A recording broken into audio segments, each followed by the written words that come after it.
फिर 12वां अध्याय वात कला कल्य अध्याय। तो इस अध्याय में जो तीनों दोष है उनसे रिलेटेड जो क्वेश्चन आंसर किए गए हैं ऋषियों मुनियों के द्वारा। तो वात तीनों दोषों में प्रधान होते हैं, तो वात के नाम पर इस चैप्टर का नाम रखा गया क्योंकि वात तीनों दोषों में प्रधान है।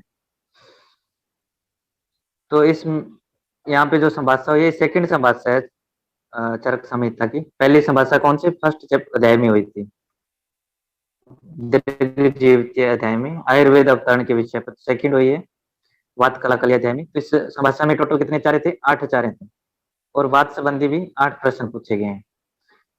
वात कला अकल्य अध्याय, कला से रिलेशन है गुण से, मतलब वात का जो 16वां भाग है। कला हम पढ़ते हैं टाइम से रिलेटेड भी पढ़ते हैं, जो कला है वो वात का 16वां भाग है। अकला से रिलेटेड है दोष, कि वात के गुण और दोष से रिलेटेड जो अध्याय है उसको वात कला कली अध्याय बोला गया। फिर वात संबंधी जो अष्ट प्रश्न उत्तर है वो कौन सा, पहला प्रश्न है जो क्या है, इसमें जो कुश है आचार्य कुश, उन्होंने वात के 6 गुण बताए हैं। तो क्वेश्चन ये भी बन जाता है कि वात कले कली अध्याय में जो वात के गुण बताए वो कौन से आचार्य ने बताए, तो कुश ने बताए हैं। तो इन्होंने यहाँ पे 6 गुण बताए हैं। तो इनमें दारुण जो गुण है वो एक्स्ट्रा माने हैं।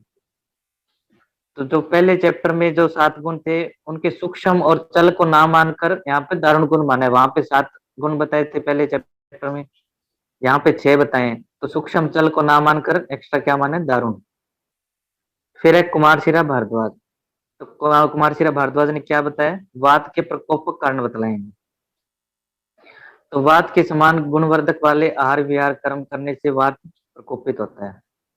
तो समान गुण वाले हम कोई भी आहार विहार करते हैं तो समान गुण की वो वृद्धि करते हैं। तो जो वात के समान गुण वाले आहार विहार करेंगे उससे वात की वृद्धि होगी, प्रकोप होगा। फिर है ऋषि कंकायन, इन्होंने वात के समन के कारण बताए। तो समन के कारण किसने बताए, कंकायन ऋषि ने, कि जो वात के रुक्षादि गुण है उनके विपरीत अगर हम स्निग्ध गुण उनका आहार करेंगे तो वात का समन होगा।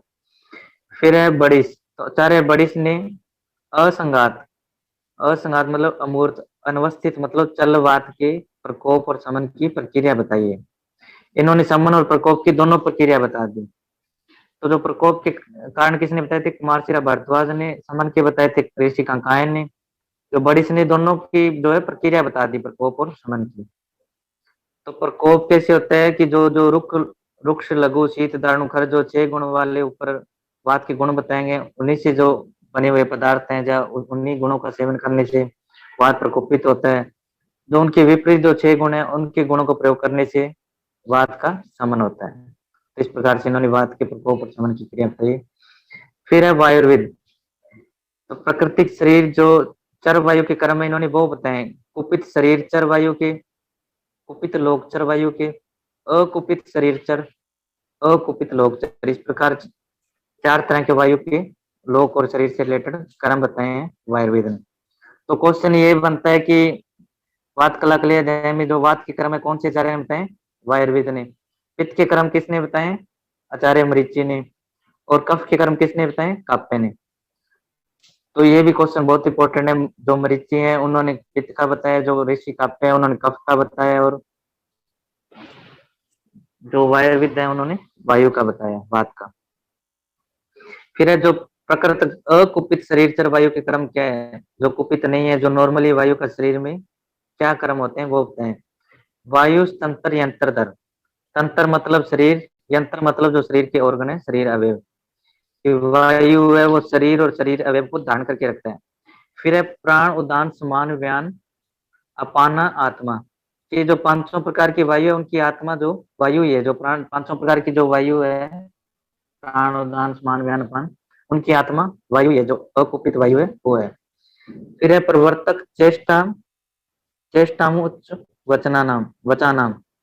ये सभी प्रकार की चेष्टाओं में प्रवर्तक क्या होता है, वायु ही होती है। फिर है सर्वे इंद्रियाणाम उत्तेजक, सर्वे इंद्रियों को उत्तेजन करने वाला है, उनको प्रेरक कौन सा होता है, वायु ही होती है। फिर क्या नियंता प्रेरणा प्रणेता से मनस, मन का नियंत्रण करने वाला और उनको प्रेरक करने वाला मन को क्या होता है, वायु ही होती है। फिर क्या मन का नियंत्रण कौन करता है, वायु। ये मोस्ट इंपोर्टेंट लाइन है, 2 क्वेश्चन दिए गए, समझ लो 2 क्वेश्चन है। और मन का निग्रह, मतलब कंट्रोल समय मन करता है।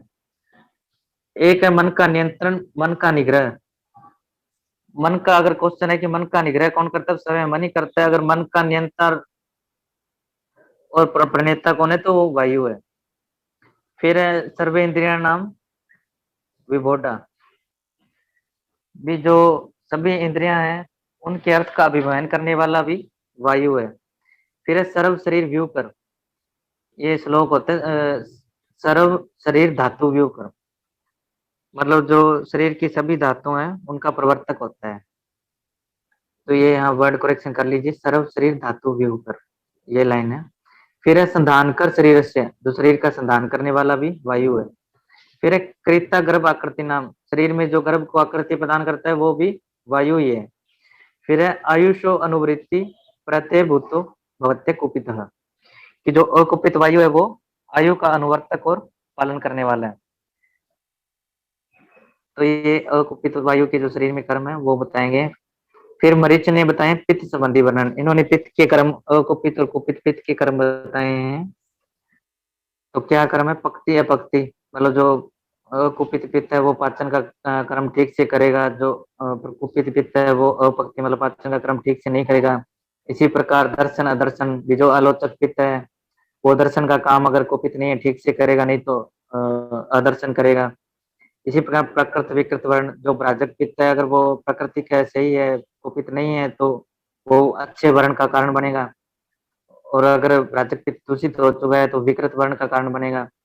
फिर शौर्य भय क्रोध हर्ष मोह प्रसाद, इसी प्रकार जो कुपित और अकुपित पित्त के कर्म महर्षि मरीचि ने बताए हैं।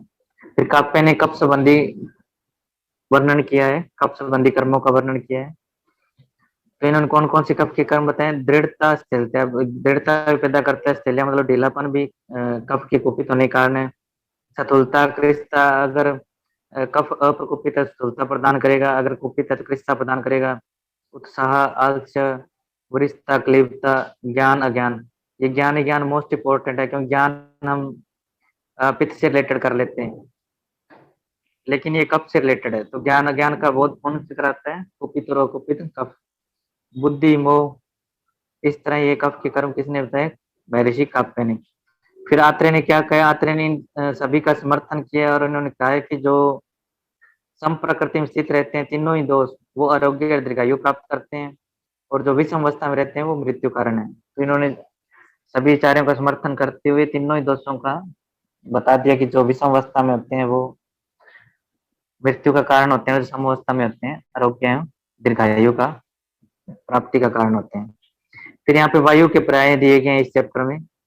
तो मृत्यु जो है वायु का पर्याय है, ये इंपॉर्टेंट है, पूछ लेते हैं मृत्यु के पर्याय क्या है। तो प्रकृति जो कल हमने पढ़ा वो है वायु का मृत्यु, और वायु का भी पर्याय है मृत्यु।